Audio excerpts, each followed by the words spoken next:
Top quality और consistent performance के लिए सिर्फ सिल्वर पंप्स एंड मोटर्स, नाम याद रखना। કરીએ તો બનાસકાંઠામાં દિયોદર ઓગળ સંકલ્પ સમિતિનો મોટો નિર્ણય. ઓગળ જિલ્લાની માંગને લઈને વધુ ઉગ્ર રેલીનું આયોજન કરાયું છે.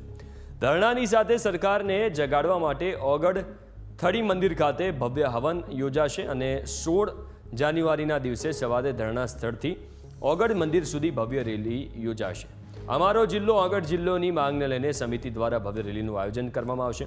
ઓગળજી મહારાજના મંદિર ખાતે ભવ્ય હવન યોજીને વિરોધ નોંધાશે.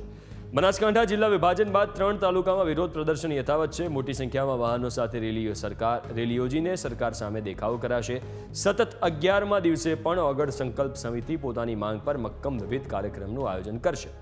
અમારો જિલ્લો ઓગળ જિલ્લાના નારા સાથે 16 જાન્યુઆરીએ સૌથી મોટી રેલીનું આયોજન કરાશે.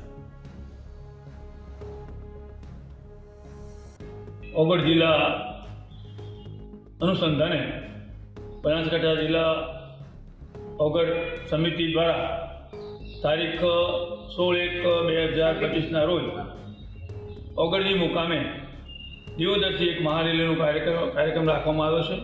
સમગ્ર દિયોદર તાલુકા અને આજુબાજુના ધર્મપ્રેમી લોકો ત્યાં આવવાના છે અને ત્યાં એક સુંદર હવનનો પણ કાર્યક્રમ કરવામાં આવ્યો છે. આ હવનમાં સામૂહિક રીતે ભગવાનને પ્રાર્થના કરવામાં આવશે. હે પ્રભુ ઓગળજી મહારાજ, આપ સરકારને સદબુદ્ધિ આપો. વર્ષો જૂની દાયકાઓથી આ વિસ્તારની માંગ હતી કે ઓગળ જિલ્લો જાહેર થાય અને એનું વડું મથક દિયોદર રહે.